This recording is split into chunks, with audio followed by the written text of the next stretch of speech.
Hello everyone, and welcome to Mechanics in Minutes, a series intended to help new players learn the many mechanics of Path of Exile. In this video, we will be covering Abyss. Abyss is a mechanic first introduced as a challenge league in patch 3.1 of 2017. In Abyss, players encounter a crack in the ground, get too close and the cracks widen and spread, unearthing a horde of terrible monsters. Defeat the monsters to cause the cracks to propagate. Take too long and the cracks seal shut, but if you're quick enough, a chest filled with valuable rewards awaits. Released alongside the War for the Atlas expansion, Abyss would soon become a fan favorite that was integrated into the core game. Today, you might randomly encounter the Abyss mechanic in Act 6 and onwards. Upon getting to the endgame Atlas, Abyss is categorized as extra content and has an 8% chance of naturally occurring in your maps. Aside from adding more monsters for you to kill, Abyss is also rewarding in other ways. The Abyssal Trove can drop Abyss jewels and items to place said jewels in. And lurking within the Abyssal Depths is the boss encounter with an Abyssal Lich, Ulamon, or Amanamu.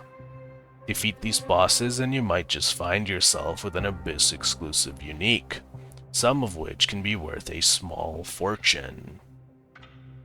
Now that we have a brief description of how it works and the rewards you might get, let's dive into the depths of the details. Abyss appears in your maps as a crack in the ground. This can be seen as a green dot on your minimap. Sidestep the cracks to avoid it, or walk straight through to activate the Abyss. Once active, the cracks widen and propagate in a random direction, spewing monsters for you to kill along the way. Pursue the cracks, which will briefly pause at a pit. An Abyss can have up to 4 pits. Fail to keep up with the Abyss and it will seal itself and its rewards away, but stay in pursuit and you will unearth its rewards in the final pit. The more pits you have, the more monsters you can fight and the longer the mechanic will take. Most Abyss monsters will end with the Abyssal Trove reward chest. This contains a shower of loot as well as Abyss jewels. If you are playing in areas that are level 78 and above, then you might spawn a Stygian Spire or the Abyssal Depths instead. As mentioned before, the Abyssal Depths gives you access to a boss fight, while the Stygian Spire spews out rare monsters for you to fight instead.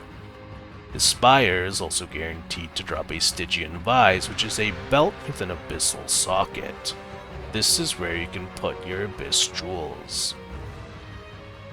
Speaking of Abyss jewels, there are 4 base types for you to discover. The Murderous Eye Jewel focuses on melee attack modifiers. The Ghastly Eye Jewel focuses on minion modifiers. The Searching Eye Jewel focuses on ranged attack modifiers. And the Hypnotic Eye Jewel focuses on caster modifiers. These jewels can be placed in your passive skill tree or any item which contains an Abyssal socket.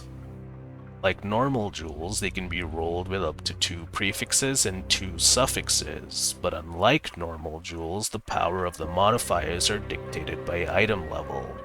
This means that the strongest Abyss jewels will have an item level of 86 or above.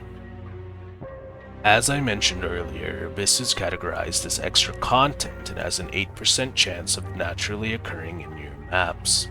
This means that you can choose to invest into Atlas passives to enhance the frequency, difficulty, and rewards of Abyss. You also have the option to opt out of Abyss entirely if this mechanic is not for you. Let's have a look at some of these passives and where they are found on the Atlas passive skill tree.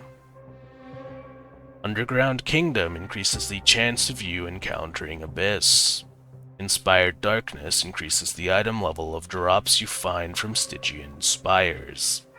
Awakened at Depths increases the chance of you encountering Abyssal Depths. Abyssal Army increases the number of monsters and experience you gain from Abyss. Votive Horde gives you a chance to find rare items with abyssal sockets. Ancient Conflict gives you a chance to find more Abyss Scarabs. Corrupted Gaze gives you a chance to find 5 or 6 mod Corrupted Abyss Jewels. Reactive Swarm increases the number of monsters that spawn in Abyss. Sustained Horde makes you unearth at least 3 pits. Darkness Rising increases the rarity of monsters you find in Abyss. Trail of Destruction makes you unearth at least 4 pits. And finally, the map device offers a crafting option for 6 chaos that makes your map contain 2 additional abysses. The imbued version increases the chance of you encountering abyssal depths. There are also a few scarabs for Abyss. The most simplest one, called the Abyss Scarab, makes your map contain an additional abyss. You can use up to 2 of these in any single map. The Abyss Scarab of Multitudes increases the number of monsters that spawn in Abyss. You can also use a total of 2 of these in any one map. The Abyss Scarab of Edifice guarantees that you will find either a Stygian Spire or an Abyssal Depths.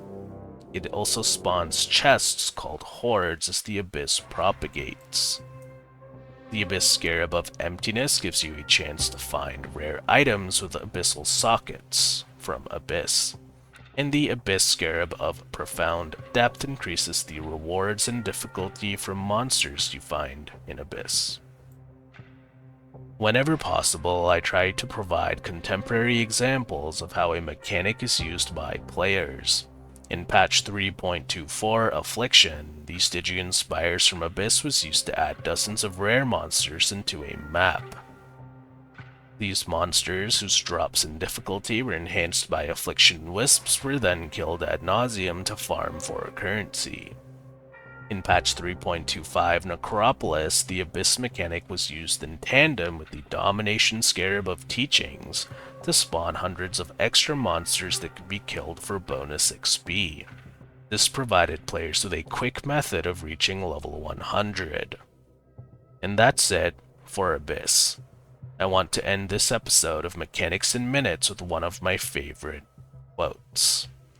Beware when fighting monsters that you yourself do not become a monster. For when you gaze long into the abyss also gazes into you.